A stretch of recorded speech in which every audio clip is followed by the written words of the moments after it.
Good day everyone and welcome to Obidient Family TV. The program is Hope Alive. Yes, there is hope and a new Nigeria is certainly possible. On a good morning, afternoon and evening, depending your time zone. Today we have come again to have a discussion on what is happening in Nigeria. A whole lot is really happening. But this time around, we just quickly want to take two things that we just discovered. One is an exclusive coming from Sahara Reporters, and then the second one has to deal with a national news about the customs which have seized, consignment of firearms, which the seizure of rifles and live ammunition smuggled into the country. But the important discussion on this has to deal with what they intend to do with this very seizure of a whole big 40-foot container of rifles and live ammunition smuggled into this country through the One port in Rivers State. Of course, we are going to bring you that.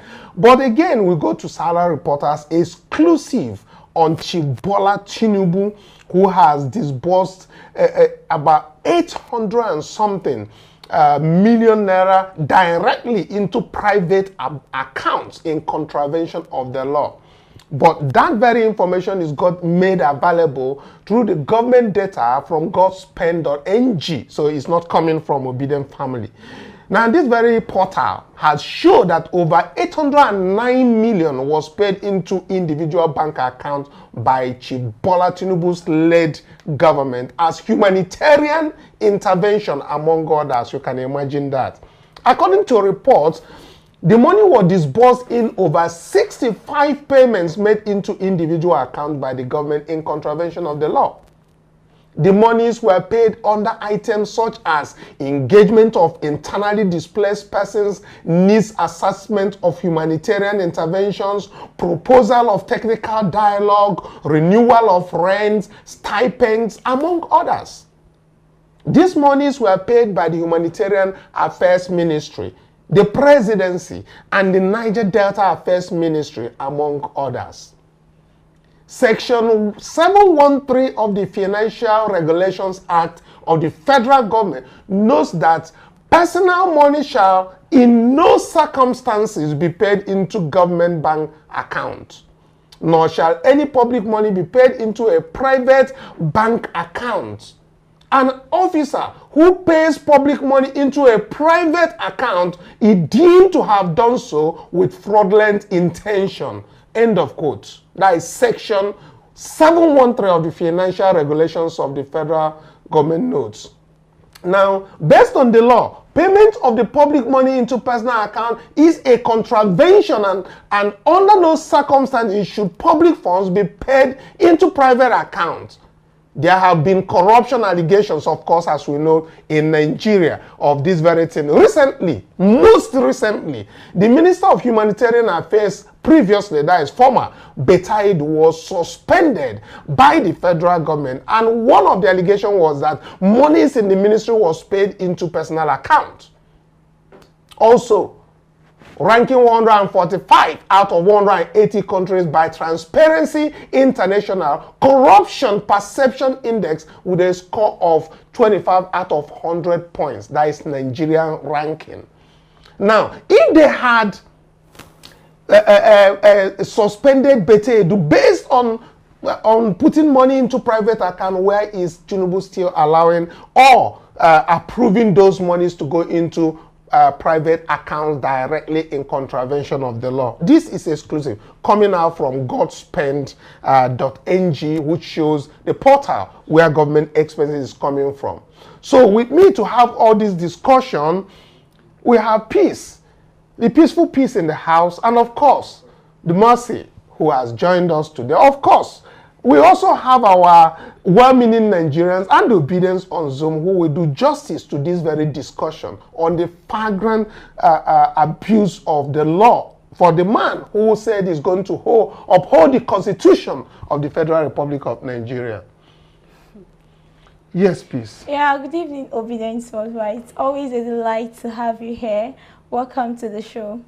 Good evening, my fellow Obedience. Nice having you here. All right, please, wherever you are, we need you to like, share, subscribe so that we can, let other Obedients know that Obidient Family TV is live. Let's get started with what is happening, what had just happened in One, where the customs and all the service officers who were there who said they confiscated 40-foot container of rifles and live ammunition smuggled into the country, say they are going to destroy it. But I want you guys to first hear what they have to say. Then we'll come back to have a discussion on how they are going to destroy weapons that we need to save ourselves, especially the bandits who are everywhere. And of course, what we could use, the government could turn to use what over 4 billion. Listen to what they said. We'll come back and we'll have a discussion on that. It is one of the largest seizures of illegal arms by the Customs Service. Officials placed the shipment under surveillance from its destination in Turkey after suspecting illegal activity. We followed diligently as the importer of this container attempted to circumvent our procedure through the outlet of a private bonded terminal. The suspicious container was subjected to thorough physical examination. The result reveals the following alarming contents. Number 1, we had inside the container 844 units of assorted rifles. Number 2, 112,500 pieces of live ammunition. It is a major breakthrough in the government's effort to curb revenue leakage, but more importantly, its implication for national security. Please wait for. Some persons have been arrested in connection with the shipment, but their identities were not made public. These rifles and ammunition were concealed using various items such as doors, furniture, plumbing fittings, and leather bags. The duty paid value, if we are to calculate the value and the duty paid of the container itself, is estimated at 4 billion. The Customs Service handed over the seizure to the National Center for the Control of Small Arms and Light Weapons, whose job is to trace, document, store and destroy illegal weapons. This handover is not merely a procedural formality. It represents a commitment to international best practices in the safekeeping and destruction of intercepted and retrieved illegal weapons. By consolidating our resources and coordinating our actions, we can prevent any risk of diversion or loss of these arms and ammunition. Authorities have promised thorough investigation to unravel the motive, the sponsors and end users of these arms. So we have had all this grammar where they don't speak peaceful peace. You don't hear. The thing be say, it's not like a destruction of these guns where we say they seize. I mean, it's an international practice. Yeah.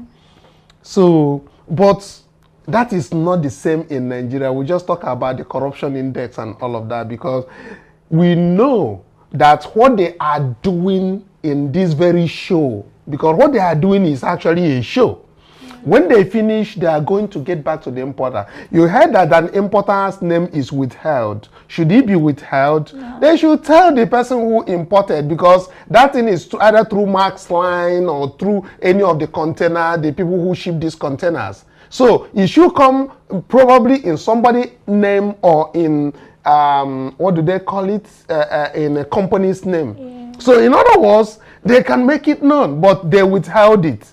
When they do finish, that man will be the one who is going to laugh last, because they're going to give him back this is goods. That we know. Of course, I know say you go one talk as the way they, as you tell me this thing, as they take chook your liver. Well, I don't really have much to say, but what I have to say here is that they won't destroy arms where people suppose use they protect themselves. where people suppose use, they do other things, you know, why they want destroy them. This is what we call arms control. And again, is against what is it called again? It's against the ethics of the society. You destroy arms where people suppose use, in terms of where we know they get insecurity for the nation, you know, everything where they happen. The destruction they are talking about is really an international practice. Yeah. When you seize, you know, you document and you destroy. But I think where you are going is towards, we are having insecurity in Nigeria. Yeah. And instead of destroying these things, it should be turned into either helping some of the less, not the military, but let's assume the kind of, you know, people that can use this type of as rifle, you know, to, you know, assign it to them, government approved entities, so that we could recover the 4 billion that they said is what is a whole lot of money. Yeah. If we give it to students as a loan, after you would have given it to the companies that needs this, I think the students will be happy, you know, instead of saying outrightly you want to destroy it. I think that's where you're going. Yes, because I don't see the need for the destruction, and all of these things, they are just, you know, playing the game of the mind and all of those things. So they should channel their energy into something vital, not coming on air telling us they will destroy this, they will destroy Which we know they are not going to destroy. Exactly. And again, they started off by, you know, not disclosing the name of the supposed person you just mentioned now. So all of those things, I don't see the need for the destruction. So they should do something better, because the weapons they are trying to destroy are things that we need, we society, we need right now in our nation. You know, when you go to Kanu, you hear of killings here and there, you hear of, so are they trying to, you know, disarm the police, you know, disarm the armies, disarm people that are supposed to protect lives and properties? So there are a lot of things, those arms they are trying to or planning on destroying, you know, it will go a long way in protecting and safeguarding lives in the society, okay, not going as far as... I think the area you are going to is that these particular arms could be used to support other paramilitary or other security outfits, wherein they can use those guns to protect the lives of our people across board, correct? Yes, sir. Let's get your take, Mercy, so that we can quickly go to our people on Zoom. Okay. I want to ask, is it possible that just the same way we were assured transparency before this present government assumed office, can it really come to reality? Because just as you have said, all these things are just really shows. This. Even if, okay, fine, it's been returned back to the importers or whoever, how is that money going to be spent? We are just in a kind of society whereby the masses are not being carried along. They just show us a part that, yes, so this is what you want. They have seized that particular arms. What we are now talking about, in essence, is just that the fact that they are not going to do what they say they are going to do, which is to destroy it. They are going to either return it to the person who imposes certain fee and correct bribe. Those ones is what we are talking about. Exactly. Yeah. I think that is about that. But let's get the opinion of our people who have joined us on Zoom. But first, I want us to have a discussion on the Chief Bola Tinubu's led government, who is paying over 800 million directly into private bank accounts in contravention of the law. Let's start with Lord Kingsley. Lord Kingsley, you've heard what is going on currently as today. This very gospel.ng has revealed, and of course it was also in some of the prints of today, showing that Tinubu actually approved that very payment that went out directly into private accounts in violation of the law. What are your thoughts on that before we get to the customs? Fellow Nigerians, Obidient around the world, everyone in the studio, and the Zoom participant as well. My opinion on this 800 million being sent to a private account I mean, it's something that is disturbing. Now, we are supposed to live in a government that obeys the law, a government that's transparent, and a government that is supposed to understand the banking rules and regulations. Now, the chief himself has actually ordered this 800 million naira to be paid into a private account,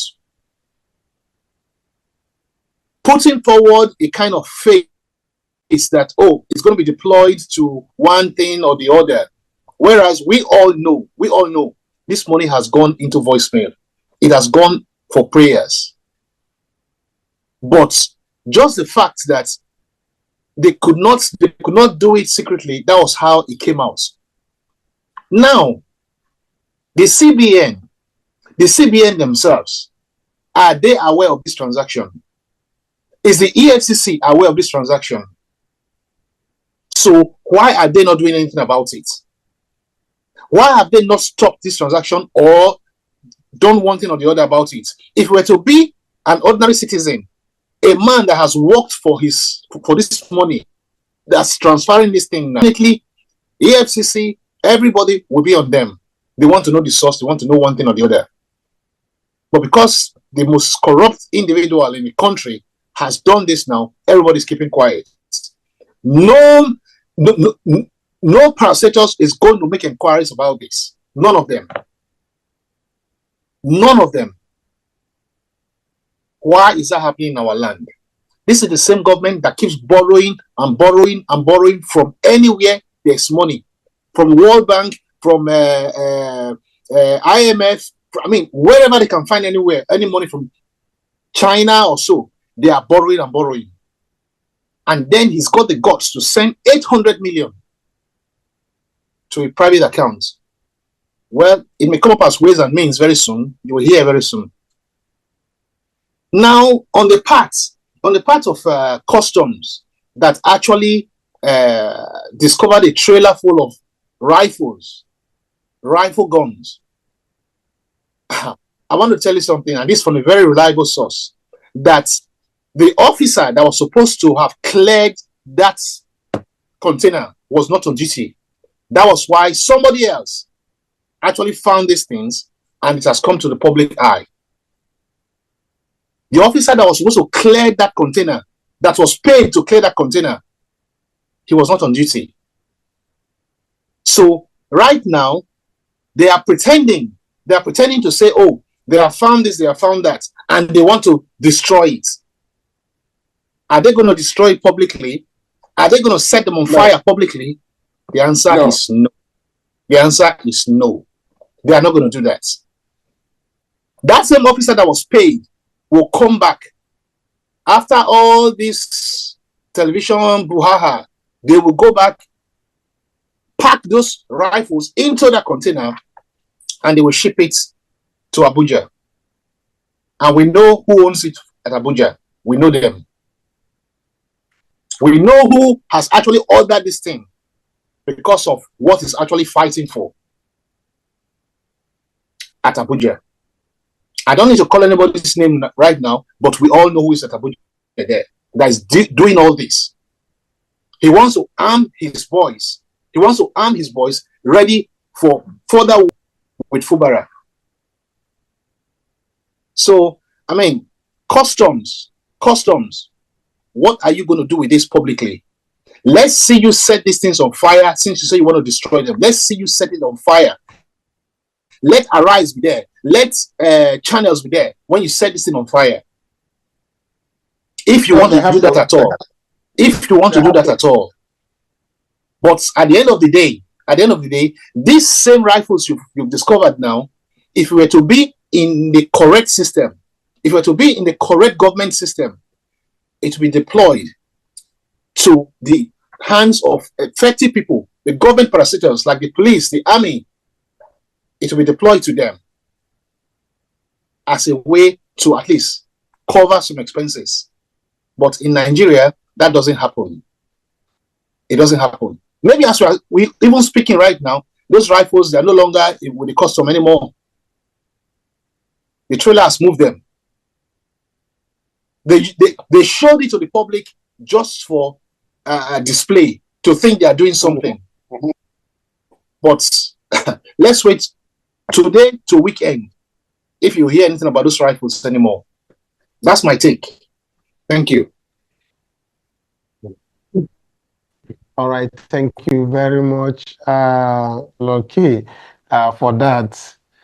Now, let's Tony to tell us what he thinks about the issue of starting with the Bola Tinubu paying over 800 million. But before you go into that, let me tell you some of the individuals that were tracked to have received money from this.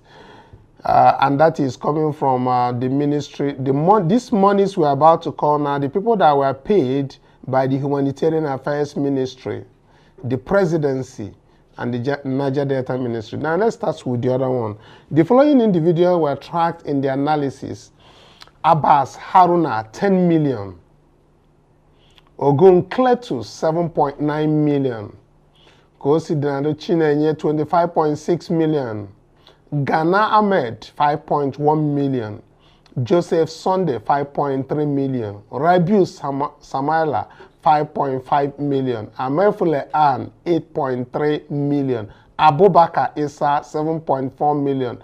Stephen, 19.6 million. Abubakar Awa, 5.3 million. The list goes on and on and on. It's just too much. All the names and names of these people. How Chief Bola Tinubu led government paid over 800 million directly into private accounts. We have all their whole names of the people being paid are here. So, Tony, can you tell us your thought on this, and also your thought on this ammunition that are being seized, which of course we believe is going back to the hands of those people who smuggled it in? Thank you, and good evening, good afternoon, good morning, wherever you are, wherever you are listening from. Nigeria, my country. I always say, I weep for thee. Oh, yeah. There is really nothing new. Nothing is new in this country. A country that anything goes. We've been talking a couple of months ago about the minister, Edu, that was accused of depositing money in private accounts. And people were shouting, hey, nail him, crucify her, crucify her. It's repeating itself again. So, and I totally agree with one commentator that said, what are we going to do with this news? We all know that there's nothing we can do. There is nothing we can do. A burglar enters your house. There is something we can do. Tony, there is something we can do, and that is what we are doing now. Section 713 of the Financial Regulation Act notes that personal money shall in no circumstances be paid into government bank account, nor shall any public money be paid into a private bank account. An officer who pays public money into a private account is deemed to have done so with fraudulent intention. So what we are doing now is what we are supposed to do, which is to bring it to the purview of the public, to make it known that Chief Bola Tinubu continues to disobey the law that he vowed to uphold. I think the point the commentator was trying to make was that now that you know about this, what are you going to do? The news is out there now. What are you going to do? Except what we are doing now, talking about it. And after that, that's the end of it. Yeah, that's it. Yeah. Yeah. That's the end of That is our own part. You see, Tony, my disagreement with this is that everybody has their own plans to make. Their own part to play. So currently, we have gotten this news. We are able to go to the God.Spend and got the information to find out that what Sahara and other people are reporting. And then we are bringing it out there to the audience. That is our own job to do. Now, having done our own part and people are aware, they continue to know that the chief observer or holder of the law in Nigeria is constantly going against the law. Well, that is our own part to play. Then other people can take it off from there. There. I think that's the point the commentator was trying to make. Now we are talking about it. Now that the news is out there, what's going to happen? Yeah. Yaya Bello is still hiding somewhere. Yeah. I wish there are many more sources that are doing the same thing we are doing. And I salute Sahara reporters. I think they are the only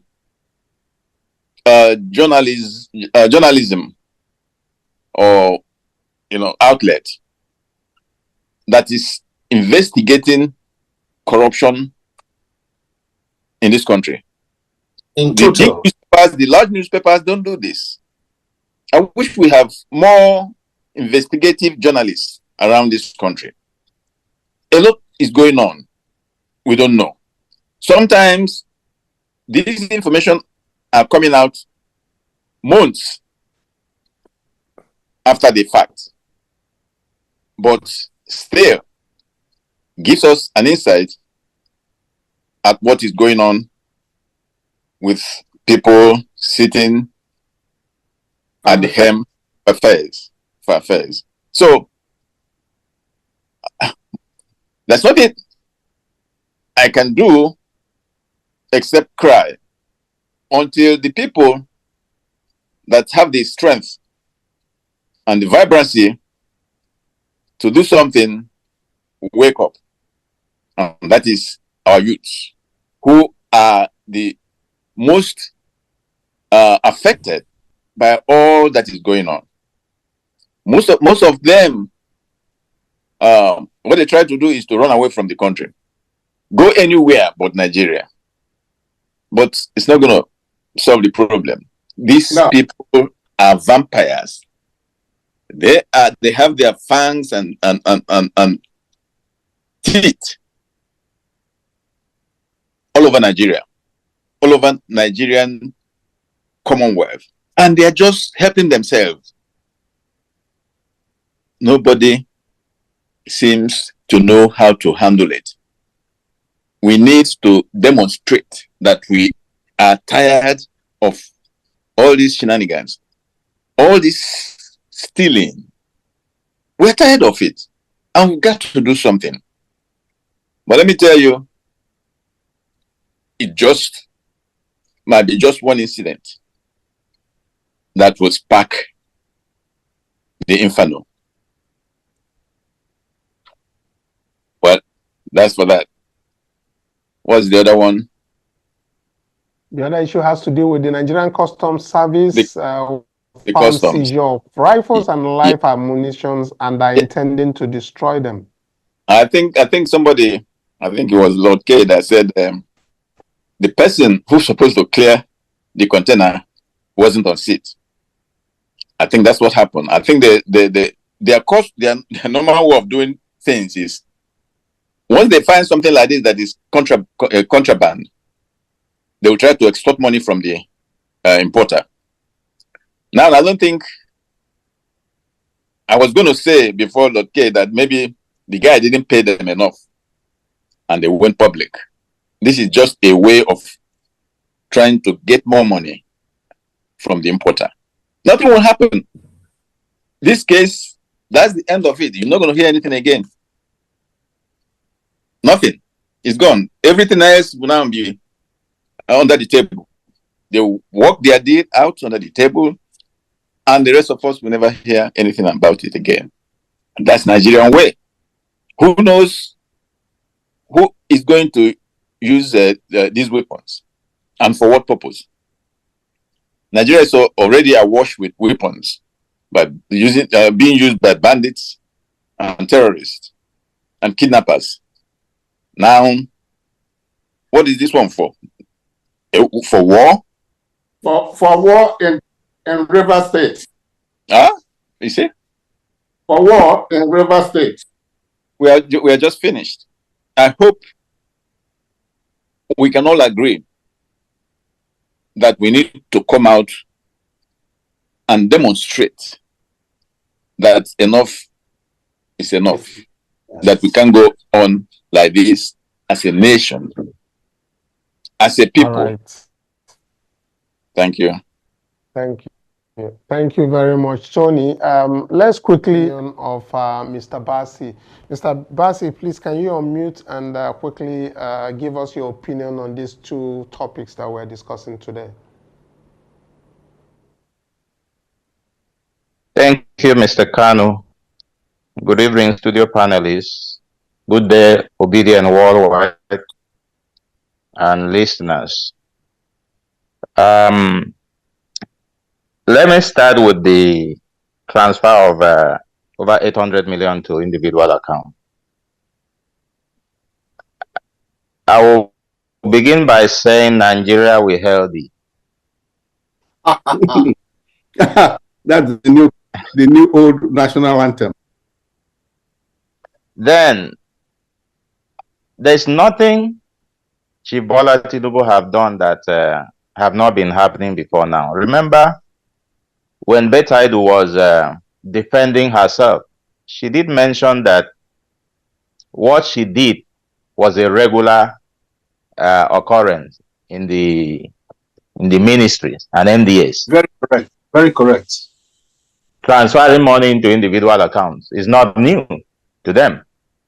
So it's something that has been happening. So Betaidu was just used as a scapegoat. And today we are seeing that happening again over and over. While you were reading out those names, I spotted few names among those names who are APC stalwart. In those names that you mentioned. And one of those beneficiary of this thing is a cross-riverian.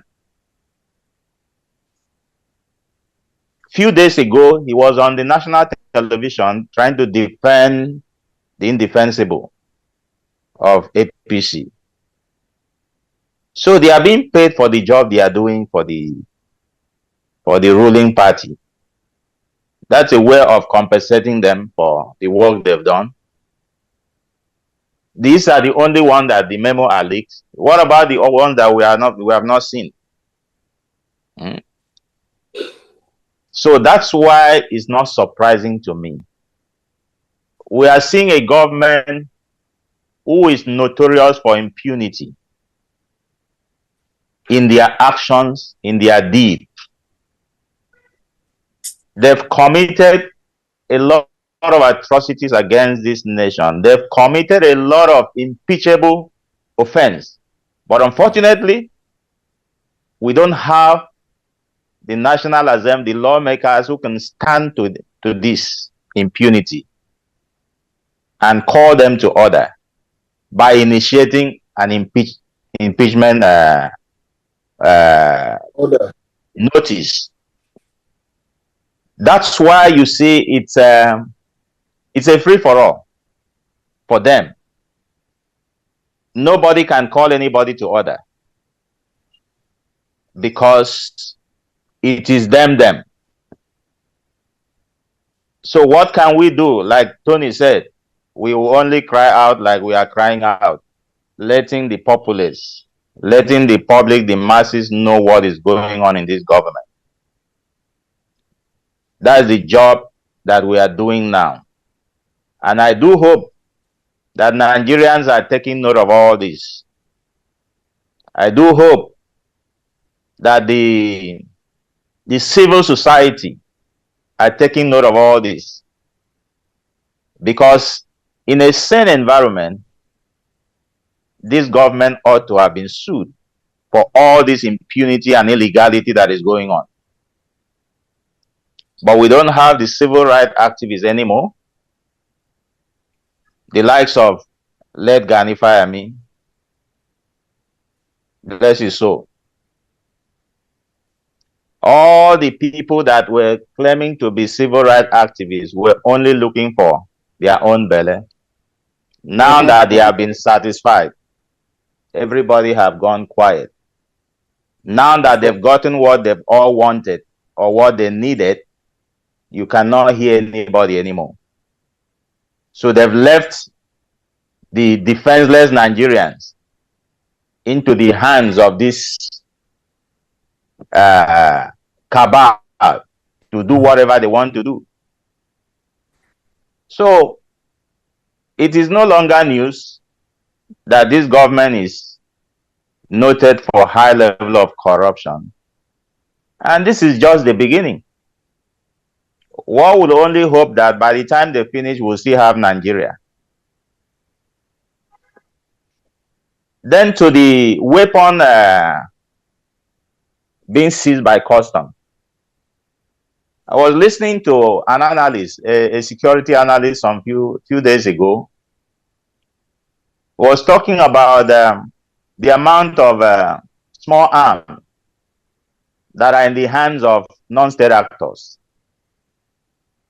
Over 6 million. That's mind-boggling. Now, these are the weapons they are using to perpetuate a lot of evil in the society. That today Nigeria is not secure because of the activities of our security agencies, both the paramilitary and the military, who close their eyes to some of these weapons finding their way into the country and into the hands of thugs who are also working for most of the people in the government. So coming to declare that thing that they are going to burn it is just a way of gaslighting Nigerians, making us believe that that's what is good. But we all know that that is not true. Like Lord K said, few days from now, the news will die. Nobody will hear about it anymore. And the guns would have found their way into the hands of the people they are meant for. Under an ideal situation, those weapons should have been taken to the armory, seized and taken to the armory. Nigerian police don't have weapons. They are complaining of lack of weapons to fight insecurity. Those are the weapons that should have been assigned to each command of the Nigerian police, taken note of, taken as inventory, and then released to the people who are meant to handle those weapons. But we know that's not going to happen. I will always say, Nigerians, I hope we are taking note of all this. This is an affront on our citizenship. And we must rise up and do something if we still want to have a nation. Thank you. Thank you very much, Mr. Bassi. And let's get our elder statesman, Mr. Obode. Please, quickly, let's get your thoughts on this so that we can round up. Our time is really ticking. Good evening, all, and good evening, every Obidient in the house. If you remember, I think 2 weeks ago, I asked what the law is regarding Nigerians having weapons. My thought then was everybody in Nigeria should have weapons like they do in the United States. So if I have a 357 or 223 then you threaten me, or I have a Magnum handgun, I would threaten you too. So we can even out, the population so that everybody would have guns. But if the authorities, they keep buying guns for their thugs, then we should have the right to bear arms as well. Because this is the main reason the population of Nigeria, of the populace, they get intimidated because they don't have anything to defend themselves. You cannot defend yourself against an illiterate police officer who thinks his power is in that gun that it has on his shoulders. So this is it. And somebody's gone out and ordered 4 billion, 5 billion worth of arms and ammunition, and brought those guns in a container, guns and ammunition, into Nigeria. Did he get any certification for bringing those guns to Nigeria? No. That's why the customs, seized it in inverted commas. They haven't seized them. Very soon the guns will go to Abuja, and that's it.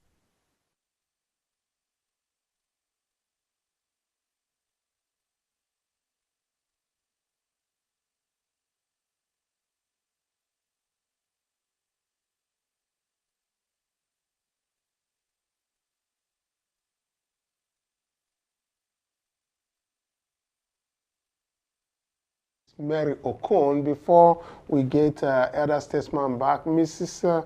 Mary Okon, please, do you have any update or you have something to share with us? Can you unmute and talk to us?